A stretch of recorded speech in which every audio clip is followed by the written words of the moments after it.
Hi, and welcome to Pokemon The Ultimate Experience Part 1, Tournament Play.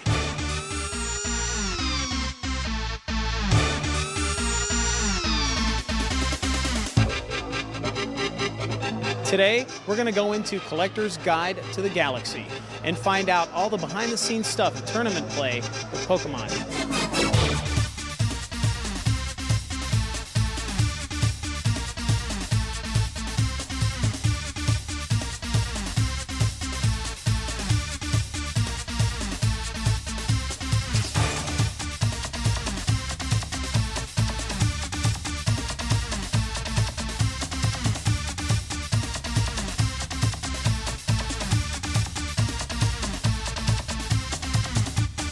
We're also going to interview the owner of the store, kids playing, celebrities, all that and more right here in Collector's Guide to the Galaxy, Pokemon The Ultimate Experience Part 1. Stay with us.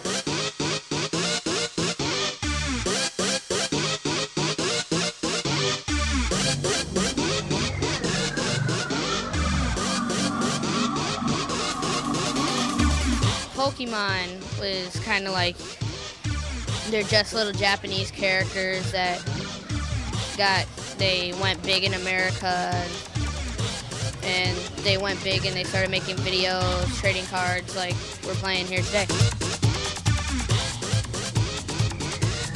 So tell me, are you watching this video? Yeah. What are the main characters' names? Ash, Misty, Brock, Pikachu, Bulbasaur, Squirtle, Charmander, Team Rocket, Jesse, and James.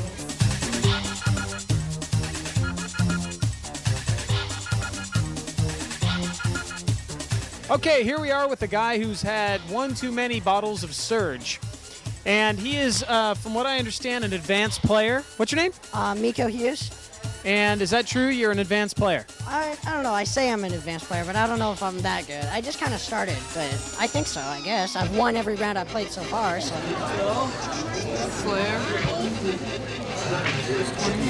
Do you do anything else with Pokemon? I mean, besides the cards or the tournament play? I mean, do you watch the videos, got comics, stuff like that? I think I have most of the videos. I don't have some of the new ones. The 3 new ones I don't have. I have both Game Boy games, Game Link Cable, the red and blue version. I'm gonna get Pokemon Stadium, Snap, yellow version, Golden. I'm a Pokemaniac. All this from a Japanese video game. We are here with the card guy, also known as Brett Ginsburg. There you go. Brett, could you tell me a little bit more about these cards and why they're a little bit more special or different than most card games? Well, the main thing with Pokemon, it's a lot easier, so it's a lot more friendly to different people as far as being able to be played. Like a lot of the young kids that are playing Pokemon can't get into the more complex games, the ones that just have so much more going on. With this, it's all it's right in front of you. Easy to play, easy to learn, and not too challenging to master. Also, with this one, the other difference for this is that it's not necessarily the players that are purchasing it. Like with most games like Magic or Star Wars, the same people that are coming in for it are also the same ones that are playing it. Here it's half parents, half the kids. So we get the parents in confused and needing explanations just as often as the kids, going, "Ooh, my Pokemon," and needing the product for themselves.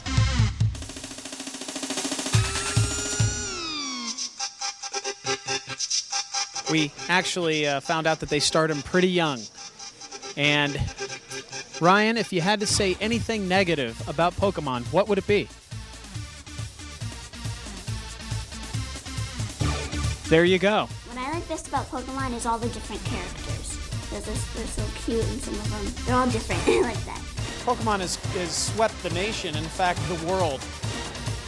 Obviously, it's reached the jungle, has it not? Oh yeah, the drum beats out there are all saying that it's the latest thing. It's definitely reached all the far corners of the earth. We've got all the monkeys, that's all they do. They sit around and they play in Pokemon tournaments all day long. Well, I like Pokemon because it's fun to play. These things will be worth something in a few years, and it's just a good way to have fun. What's your favorite Pokemon character right now? There's one called Sandshrew. It evolves into Sand Slash. He's like, he digs, he's like a little mouse or something. My favorite Pokemon character, that's interesting. I got multiple favorites. Mewtwo is my favorite one, because he's psychic. I like psychic Pokemon. But I also like Rapidash, which is the evolved form of Ponyta. So, because he's the fastest Pokemon. I think my favorite Pokemon character would be Squirtle. I like Charmander, Charmeleon, and Charizard a lot. I also like Aerodactyl. My favorite Pokemon character is Squirtle. I think my favorite Pokemon character is Charmander, I think. Or Pikachu, because everybody loves that one. What about you? What I like, who I like best is Pikachu. He's so cute. I like the Beedrill. It flies around, it has like a poison stinger, and it pokes people with spears. Blastoise, probably. Him and Kangaskhan. Blastoise. This is my most favorite card in the world. Hi, you're tuned in to Where Are They Now? Sitting on my knee is last year's phenomenon, Furby. Is there going to be a celebrity death match in the future?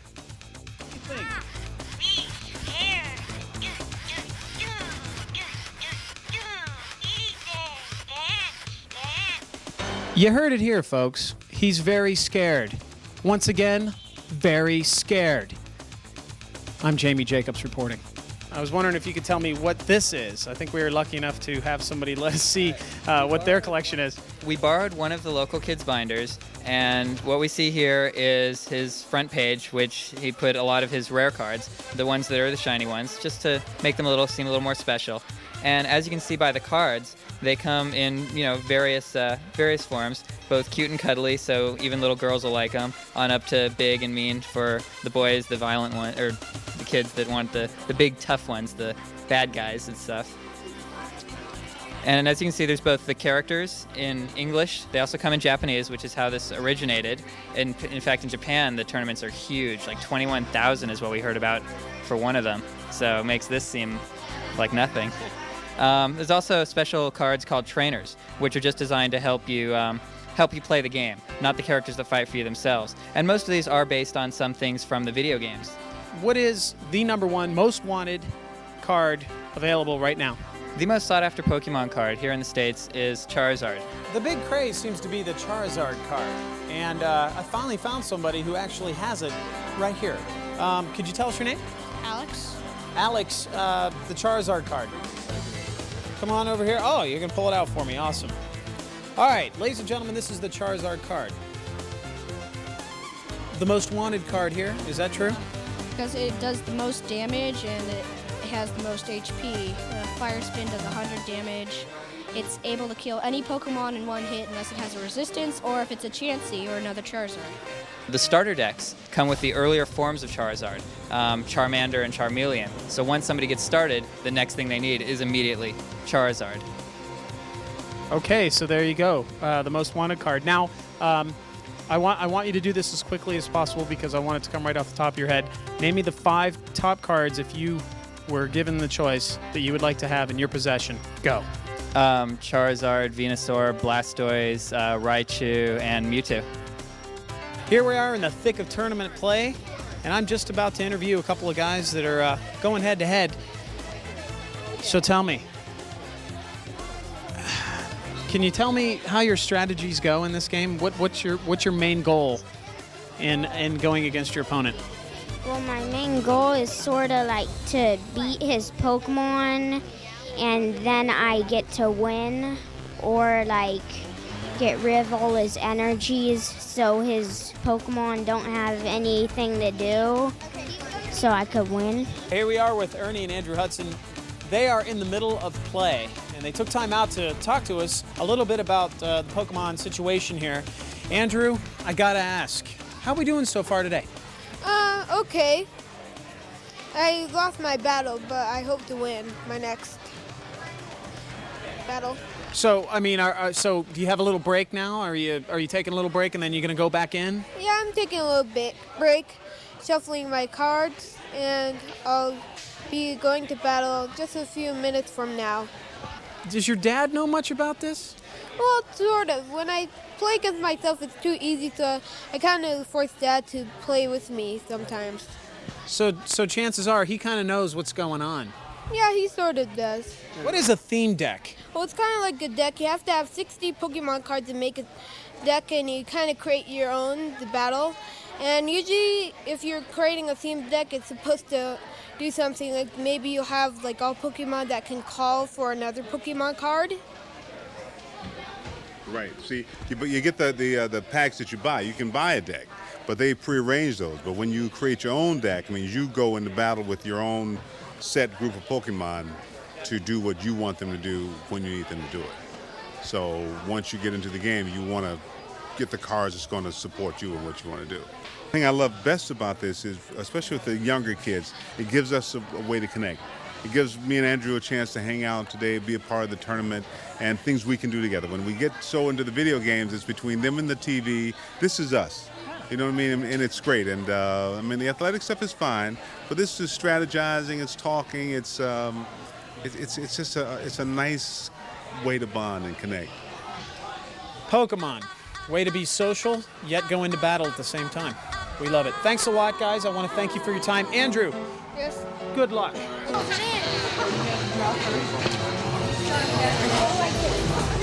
Are you feeling the pressure here, or are you coasting along well and you're up?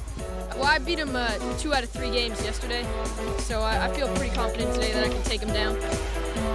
I cheated to lose. Yeah. I lose on purpose. Wait, that's a good sign. Hey! Big good neck to lose. Yes. I'm a loser.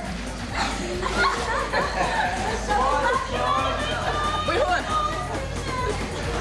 Hey, I don't think that has. All right, trophies are cool, man. They're all gold and silver. My name is John Champ, and I'm a local around here, not a star. And you know, I've been playing Pokemon for about 3 weeks, and that's pretty short time to get to the semifinals. And I'm very nervous of who I'm gonna face because I know I'm gonna lose. I don't want to jinx myself, and I had to go through about 5 people. Man, it sucks. I can't go into jab. Discard this thing. This or jab. I jab you. Wait. It's okay. Wait. What's that? Dang it. This always happens to me. Hey, it's all right. And if it's heads, One table. my turn. What's your strategy? How do you give us some tips on how to do well? Well, it's kind of just what you draw, but it's always to keep your most powerful Pokemon in play. And whenever he's like about to get hurt, you bring him back so you can like heal him. Okay, so the key is to never let your Pokemon die. Yeah. 100%. Yeah, because if you die, they take a prize card, and that's how you lose. For the first big gym master that you fight, you want a water Pokemon. So. Well, you have to have at least 25 energies, any energy, 25 different energies, or 25 any energies in a deck. Then the rest is all the good Pokemon that you want to just stick in there. Well, my secret tactics is my Kangaskhan is like my best card in there, besides Rapidash. So I hope to get him out and also Rapidash. Because Kangaskhan can do his Comet Punch, and I can use that Comet Punch to knock off most of the Pokemon and get like most of my prize cards. And I'll bring out Rapidash and do his agility, so they can't attack me. In the card game, for people who have been playing the Pokemon to avoid, I'm kind of scared of like, what is it, those the popular characters like Pikachu and Mewtwo, Charmander. I'm scared of those because they're powerful. Oh, I should avoid ghost Pokemon the most out of all the Pokemon. They're the hardest to kill, I think. Okay. So I'm gonna throw a rock at you. Okay. You think? Yes. Okay. I'm gonna put Haunter and Ghastly. Over to Gyarados. And I'm going to add an energy. Yeah, you have to do that before you evolve, before you take your turn. Okay. And Dude. here. and throw another rock. I don't know which one's 10 for you, so just... Why don't you just trade them in for 2 20s? Yeah, that's what I'm gonna do. Well, it's getting down to the wire. We are in the middle of our elimination round, and this is what it's all about. The first place Pokemon Master Collector's Guide to the Galaxy trophy. Now, it's going to be one local versus one celebrity. I can't wait to see who wins. Okay. Wait a minute. Why did you put this? Oh, the energy source out of that?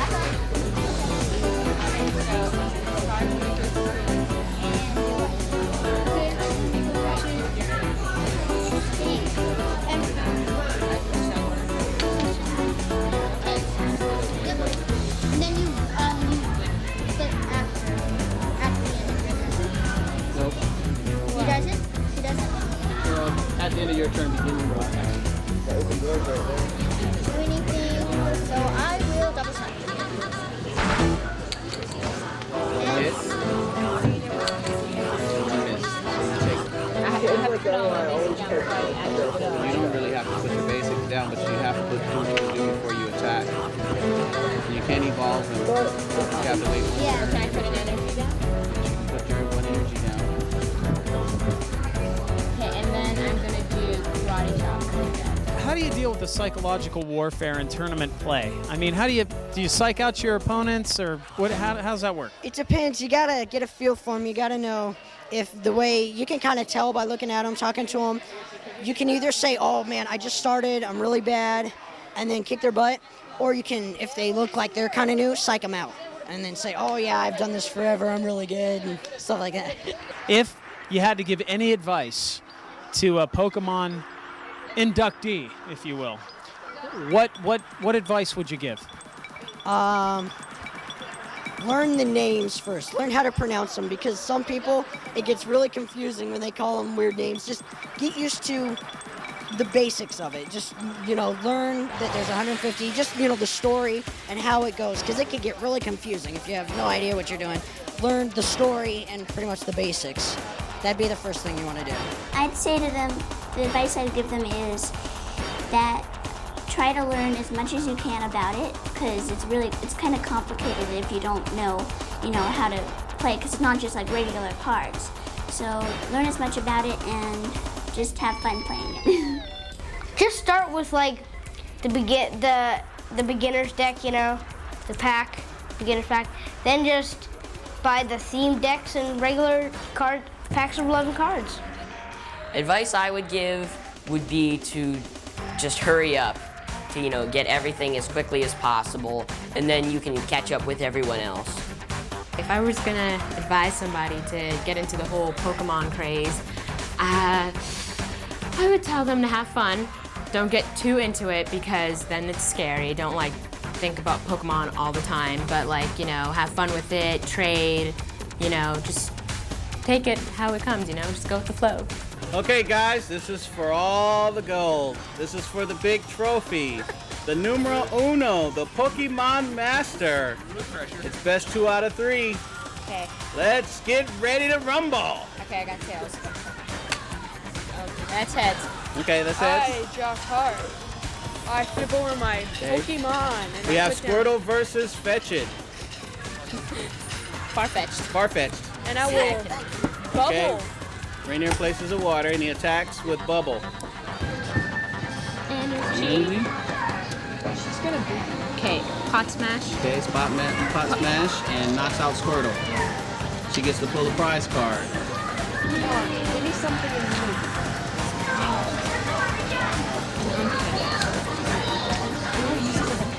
Okay, so he brings in Execute.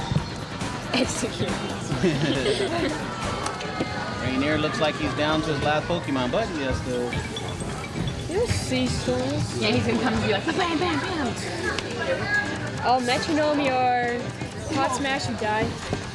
Knocks the Pokemon out. Clefairy has the ability to copy another Pokemon's ability, which is for 30 for Pot Smash, and it knocks your Farfetch'd out. Okay, I get it. Okay, so he goes to the bench, he pulls a prize card, you need to pull in a Pokemon. Oh, yeah. And then Water. And then no. Fight. Nice. And she knocks out what's going for first win. Won already. Okay, so they're shuffling their cards. Shuffling, shuffling, shuffling, shuffle, shuffle. Loser gets to go first. Oh, really? Yes. Okay. So pick a basic Pokemon, put it down, face down. I should know this. No basic. No basic, you get to pull 2 cards. Doing horrible. Okay, it's your turn, Rainy. Tongue wrap. Okay, he adds water energy and he's going to do tongue wrap for 10 and also paralyzes. Looking to paralyze? No. Dang it. Your turn. Working for me. Card. Oh, wait, I can flip these over now. Flip those over now. Okay. Add an energy. 10. Put down a Clefairy on his bench. He adds water to his Gyarados. Oh, wait. I Gyarados things. Trader. And she's gonna do a trainer. And Let's show you what you put a Pokemon or an evolution card and into his deck. Search his deck and get an evolution or a Pokemon card. So, you're gonna get a better hand than me. No, I just had one card that I need. I'll get. Okay. Oh, shuffle like that. Kill you with Dragonite. Pull the prize card.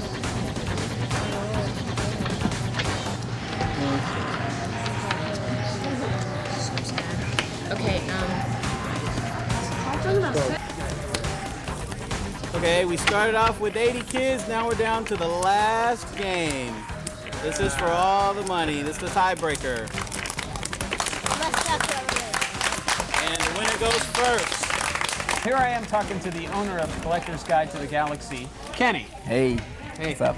I just wanted to ask you a couple of questions about Pokemon thing. Go for it. First off, when did this thing originate? I mean, how old is it? Oh, I don't know how old Pokemon is, but I know it's 3-4 years old. It's been here for a little over about 3-4 months before last Christmas. It hit the scene, and it was big, and kids were walking in the store asking for Pokemon, and I'd never heard of it. I was like, what? Pokemon? But I jumped on the ball, right, really quick. And the posters and the toys, stickers, banners, that was the hot thing. And through Christmas, we sold stuffed animals. My whole store was covered with yellow Pikachus from wall-to-wall Pikachus, and that was the hot item. Pikachu was hot. And shortly after Christmas, the card game got hot, and it started building and building. And next thing I know, every little kid that walked through the door wanted Pikachu and Pokemon and Charizard and all those cards. They were after them. A lot of them were collecting, and just recently they've started playing the game, which is pretty exciting because the kids actually get to use their brains versus video games. They get to play, and they get to play the games, read the cards, learn how to do battle, use their brains. What is the secret to the Pokemon success and the mayhem and craze? Yeah, that is a big question. I think it has to do with the number of characters. Generally, when you're looking at like a superhero team or an animated series, there's like 5 characters in the team, 6 characters or so. Kids like animals, and a lot of these characters are based on animals. All the different Pokemon, Pocket Monsters, and there's so many different animals and so many different characters that no matter what you like, there's gonna be a Pokemon that you're gonna like. Yeah. And I think the colors and the characters on the TV shows and their personalities, they make you laugh, they're playful, they can be mean. So anything a kid like, you're going to have a Pokemon that covers it. All right, and rumor has it, though, there's now 152, is that? Did you hear that? There's that's actually a lot more. Oh. There's another 150 that's been released in Japan from what I've been told. And but here there's 152 that we know of, but there's more to come. Well, why do you think Japan's holding out on the other 150 some odd Pokemon? Well, it's new. When it's new, it's in Japan. They make more and more episodes, and it gets into their second and third seasons, then they release them here. They sell them to the different countries, and then we can finally get our hands on it. I see. Yeah. So would you say that you're the Pokemon dealer and that you probably get stuff first? Oh yeah, we may not get it first, but we get more of it and we keep it supplied. Yeah. We go wherever, we spend whatever it takes, go wherever it takes to get the product here, because that's what the customers want, so that's what we have. Now, I can't help but notice with the young adults are the adults, because they Right. obviously can't drive their cars here. And so, but I've also noticed a lot of adults really getting into it and actually trading and playing as well. I mean, Oh, yeah. So what are your thoughts on the adults and the whole Pokemon thing? Yeah, well, we're getting ready to have a clinic here for parents, Pokemon for parents. I've been watching a lot of the moms and dads, and they're pretty enthusiastic about their kids playing with the cards and playing in the card games and buying the toys, because generally a parent will give you your allowance and that's about it. That's all you have for the week. And I've seen parents give the kids whatever they needed to get their Pokemon. So the parents are behind the kids 100%. And I think it's because it's a good, clean fun, and so they're pretty supportive of that. Okay, go. He's gonna beat you. If you can't do anything this turn, you lose. I could help her. Can I help her? No? Okay. You can't help her. What do you do? Pass? No. And that's game. Rainier gets his last card.